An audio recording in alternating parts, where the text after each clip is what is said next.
सत्यस्वरूपमचलं करुणानिधानं धैर्यादिसद्गुणयुतं शुभशान्तवृत्तिं उद्धत्प्रभातसहितं शरणं जनानां वन्दे सदा श्री गुरुसन्तरामं। समुपस्थित विप्रवृंद, संतवृंद અને મહારાજનું ભક્તવૃંદ,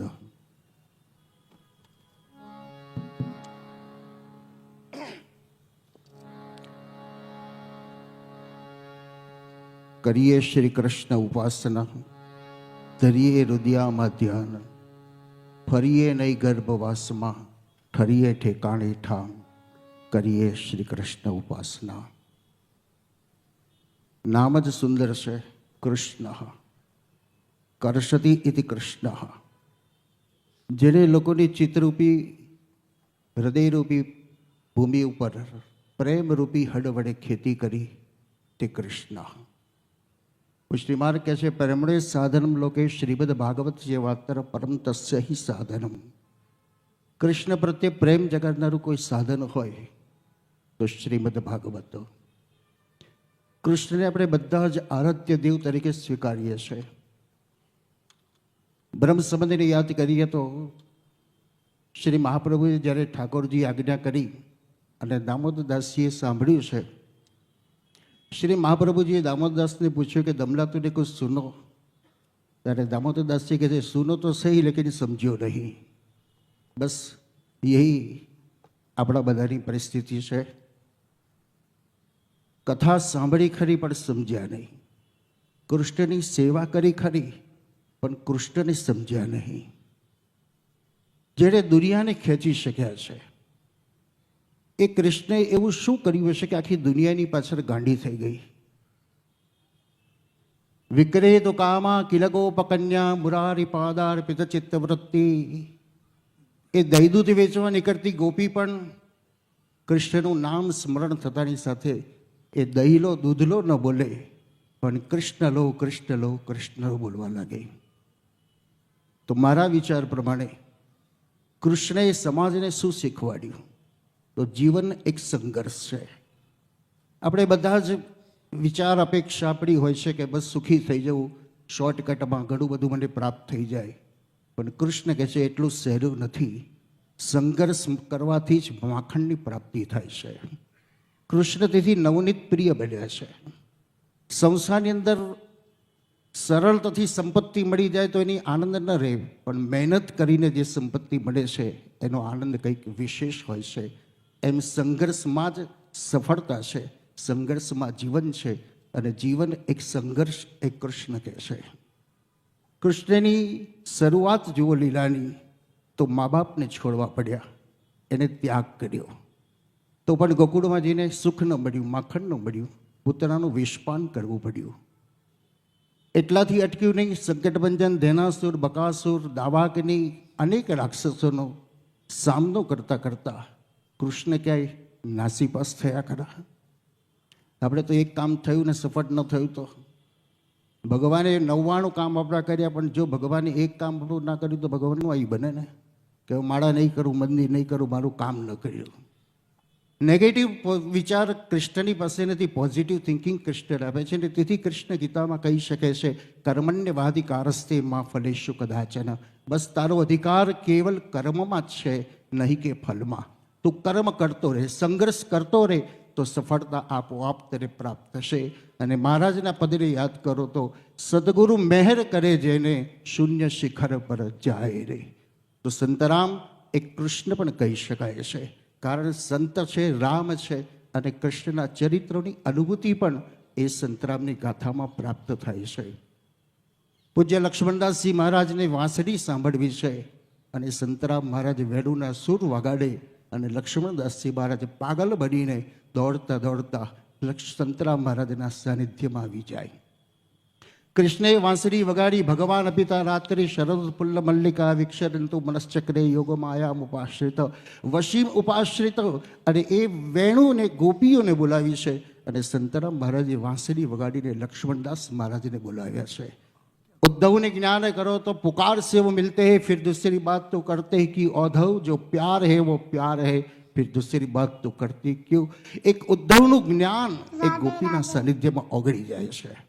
આપણે બધા જ કહીએ કે ભગવાનને મંદિરમાં જઈને પોકાર કરવો જોઈએ, ભગવાનના સાનિધ્યમાં જઈને પોકાર કરવો જોઈએ.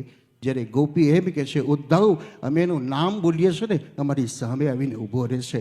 એમ સંતરામ મહારાજના નામ બોલે છે. એ ગામડાનો ખેડૂત હોય, એક સામાન્ય વ્યક્તિ હોય અને એનું નામ દઈને સંતરામ મહારાજને એના કાર્યો પરિપૂર્ણ કરતા હોય છે. તો એ કૃષ્ણ સમાન મારા વિચાર પ્રમાણે હું વ્યક્ત કરી શકું છું કે કૃષ્ણ જ છે.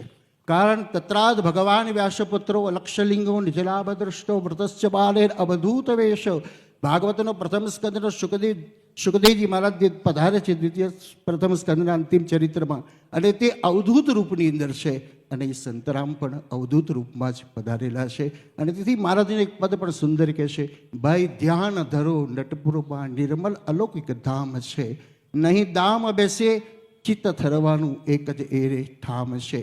એવા પરમધામની અંદર કૃષ્ણના ક્રાંતિકારી વિચારો શ્રવણ કરવા માટે ચરિત્રની શરૂઆતની અંદર જે બેઝિકલી પાયો મારો હોય તો બ્રહ્મલીન પૂજ્યપાદ નારાયણદાસજી મહારાજ, એમના આશીર્વાદો, એની કૃપા અને એ કૃપાના સંયોગ દ્વારા અનેક પ્રેરણાદાયક પ્રાપ્ત થયું છે. આ સ્થાનમાંથી જ બ્રહ્મલીન પૂજ્યપાદ ડોંગરેજી મહારાજે લગભગ 82ની સાલની અંદર એક ઈચ્છા વ્યક્ત કરી હતી નારાયણદાસજી મહારાજને કે મારે કોઈ કથા કરે એવો તૈયાર કરવો છે. મહારાજશ્રીએ મને આજ્ઞા કરીને મારે કૃષ્ણદાસ સુનીલ એનું નામ હતું. અમને બંનેને કીધું કે તમે જાઓ. એમણે કીધું કે મને તો બહુ રસ નથી. અને બાપજી જ્યારે મને મળ્યા અને ત્યારે કીધું બસ તમે કથા કરો. સમાજની અંદર કોઈ પણ વ્યક્તિને પ્રોત્સાહન જો મળી જાય તો સફળતા થઈ જાય. કશું જ ના આપે તો વાંધો નહીં. પૂજ્યપાદ ડોંગરેજી મહારાજે એવા કોઈ સૂચનો ન કર્યા કે એવા કોઈ માર્ગદર્શન નહીં, પણ કેવળ એક જ ભાવ વ્યક્ત કર્યો, બસ તમે કથા કરો. જ્યારે વર્ષે 2 વર્ષે આવે અને હું કહું કે મારાથી મેં 1 કથા કરી, 2 કથા કરી, બસ પ્રસન્નતાથી કે કથા કરો, કથા કરો. પણ એક બહુ સુંદર એક મને ગુરુમંત્ર આપ્યો હતો એમણે કે શ્રોતા કેટલા છે એ તરફ દ્રષ્ટિ ન કરો. શ્રોતાને ખુશ કરું છું એ તરફ દ્રષ્ટિ ન કરો, પણ દ્રષ્ટિ કરો હું મારા ભગવાનની કથા સંભળાવું છું અને મારો ભગવાન પ્રસન્ન થાય. તો જેમ પદ કહ્યું સદગુરુ મહેર કરે જેને શૂન્ય શિખર પર જાય. તો કૃષ્ણના ક્રાંતિકારી વિચારની અંદર પહેલો વિચાર 3 વર્ષના કૃષ્ણે સમાજને આપ્યો છે. 3 વર્ષનું બાળક થાય એટલે કે વિચાર કરતો થઈ જાય છે. સૌથી પહેલો વિચાર કૃષ્ણે સમાજને શું આપ્યું? નદીનો પુલ બાંધવો બહુ સહેલો છે, પણ આજે બહુ એક પુલ અઘરો છે. માનવ વચ્ચેનો પુલ બાંધવો બહુ અઘરો છે. કૃષ્ણએ શરૂઆત એ કરી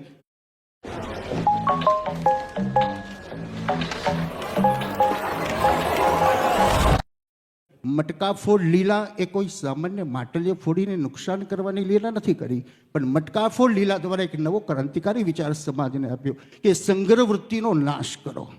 જેની પાસે નથી એને તમે કંઈક આપતા જાઓ, એકબીજાને મદદ કરતા જાઓ. તમે આપવા માટે હાથ લાંબો કર્યો, બીજી વ્યક્તિએ લેવા માટે હાથ લાંબો કર્યો, ઓટોમેટિક તમે એના હૃદય સુધી પહોંચી ગયા અને હૃદયનો પુલ બંધાઈ ગયો. એ કૃષ્ણએ 3 વર્ષના કૃષ્ણે એક નવો વિચાર મટકા ફોડ દ્વારા આપ્યો. 7 વર્ષના કૃષ્ણએ સમાજને એક બીજો વિચાર આપ્યો. નવી એક ક્રાંતિ છે. એક ગાડરીઓ પરવાની પ્રતિવર્ષ ઇન્દ્રની પૂજન થતું હતું, પણ કૃષ્ણે કીધું પૂજા કોની થવી જોઈએ? બહુ જ મોટો પ્રશ્ન છે, પૂજા કોની થવી જોઈએ?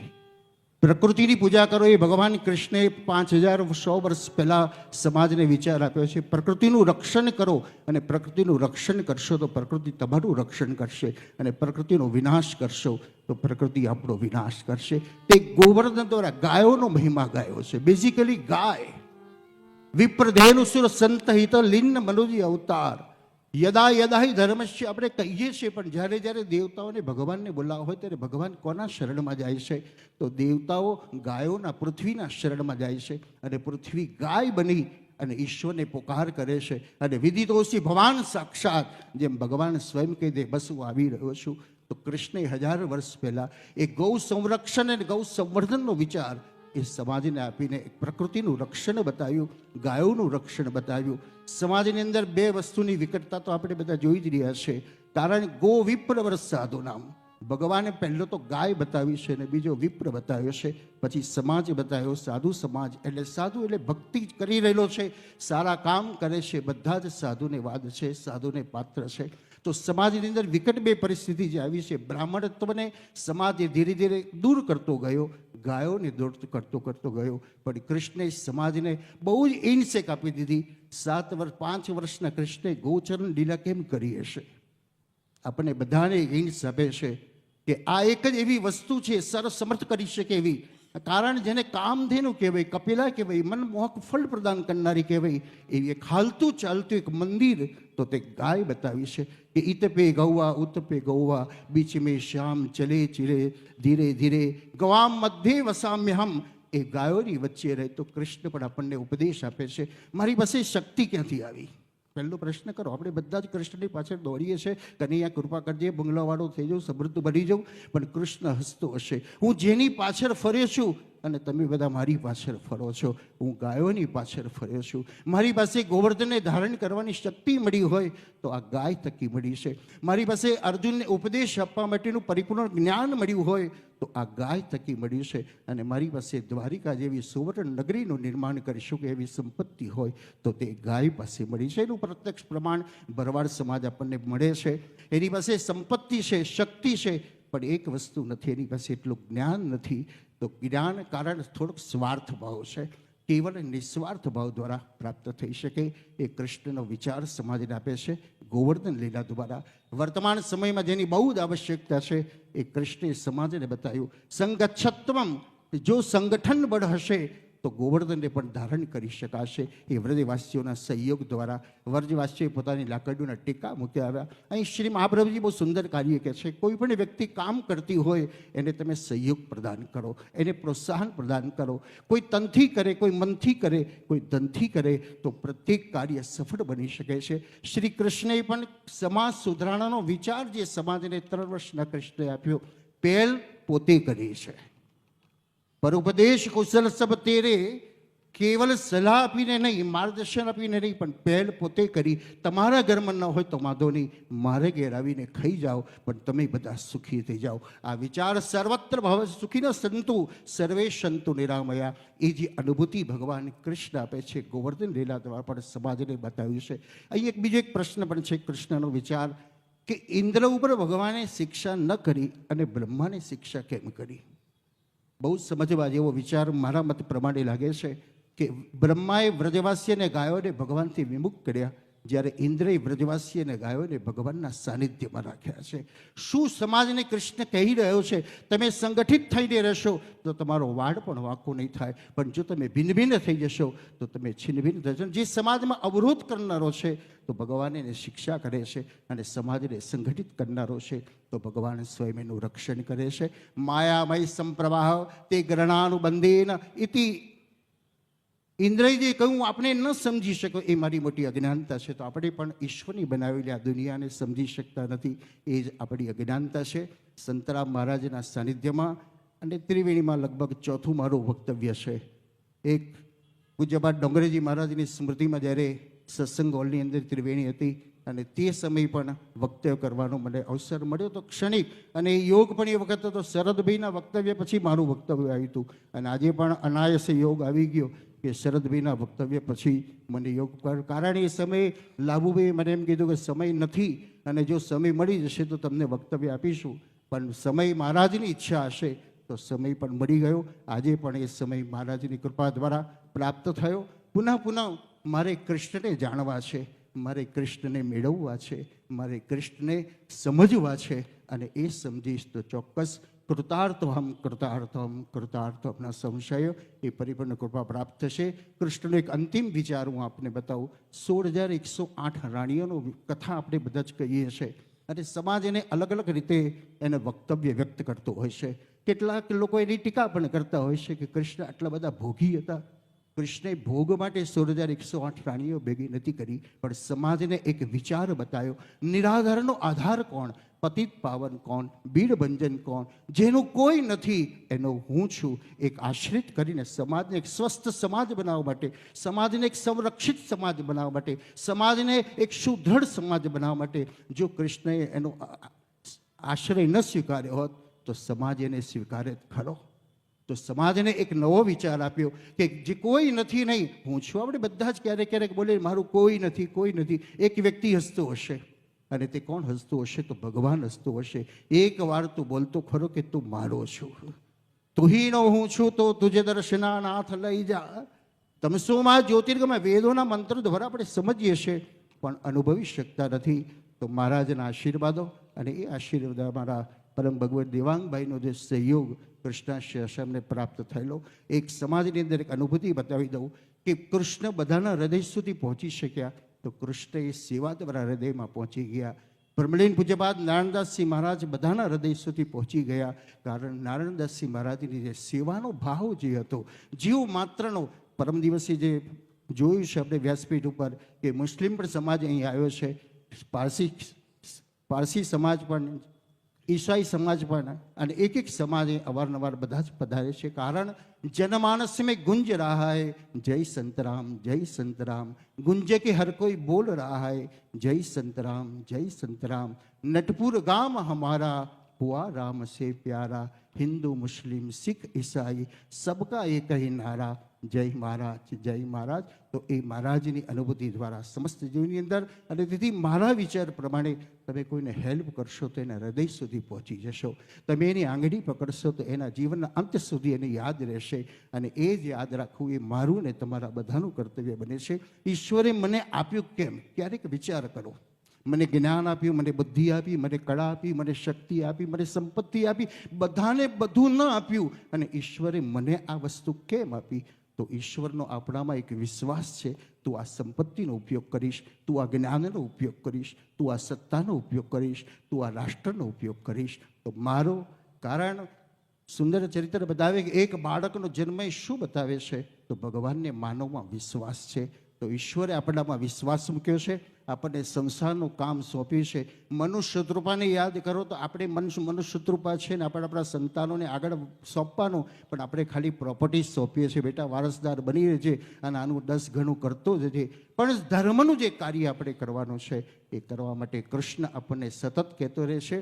સમય આવશે, એ તો આવશે, પણ ઈશ્વરે આપણને હાથ આપ્યા, પગ આપ્યા, મુખ આપ્યું, વાણી આપી, શક્તિ આપી. કૃષ્ણ એમ કહે છે પહેલાં તું કર, તારાથી નહીં થાય તો હું આવીશ, પણ તું ખાલી કાયર બનીને બેસી રહીશ તો મને ગમશે નહીં. કારણ તેથી જ અર્જુનને હતોવા પ્રાપ્ત, ભગવાને અર્જુનને ગાંડીયમ સંચેત્વા તચ્છેવ પરિદવ્યતે ન ચક્રોમ અવસ્થાતિમ ભ્રમતિ વચ્ચમે મન, એમ અર્જુને કહી દીધું, પણ કૃષ્ણએ એને નાસીપાસ ન થવા દીધો, કાયર ન બનાવ્યો. ઊભો થા, ધર્મ શું છે તારો એ બતાવો. સમર્થ રામદાસજી શિવાજીને ધર્મ બતાવ્યો છે. માળા ફેરવીએ તારો ધર્મ નથી, પણ રાષ્ટ્રના માટે શસ્ત્ર ઉપાડવું એ તારો ધર્મ છે. માળા હું ફેરવીશ. સમાજની અંદર શાસ્ત્ર અને શસ્ત્ર બંનેની જે આવશ્યકતા અનાદિકાળથી ગુરુ પરંપરામાં ચાલતી હતી, આપણે થોડા લુપ્ત થઈ ગયા, પણ હવે જાગૃતતા છે. હાથ આપણું શસ્ત્ર સમાન છે. મચ્છર કરડ્યો છે તો મચ્છરને મારવા માટે હાથ શસ્ત્રનું કામ કરે છે, અને મચ્છર ઉડી ગયું તો ખંજરવાડ માટે સેવકનું પણ એ કામ કરે છે.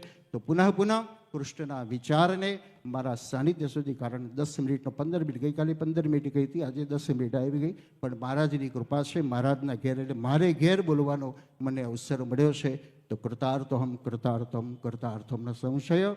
પૂજ્ય બાપુને યાદ કરી લો કે મારી ચંપારણમાં ભાગવત સપ્તાહ હતી. હજુ મને યાદ છે હૃદય સુધી પહોંચવાની. અને સાંજના સમયે ત્યાં પધાર્યા હતા, અને એક શ્રોતાની જેમ મેં એમને કીધું વ્યાસપીઠ ઉપર બેસો, પણ એમણે કીધું કે નહીં, હું શ્રોતા બનીને બેસું છું. તો આ એક સરળતા, એક સહજતા, અને એ સહજતા દ્વારા અમારા દેવાંગભાઈએ પણ જ્યારે 2006માં કૃષ્ણાશ્રય આશ્રમમાં પહેલી વાર આવ્યા, અને આવતાની સાથે એમણે તરત જ ફોન કરી કીધું શાસ્ત્રીજી તમારો પ્રોજેક્ટ શું છે? તો એક હૃદય સુધી પહોંચવા માટેનો એકબીજાનો હાથ, અને એ અવિરત રૂપે અનંત રૂપે રહી શકે છે.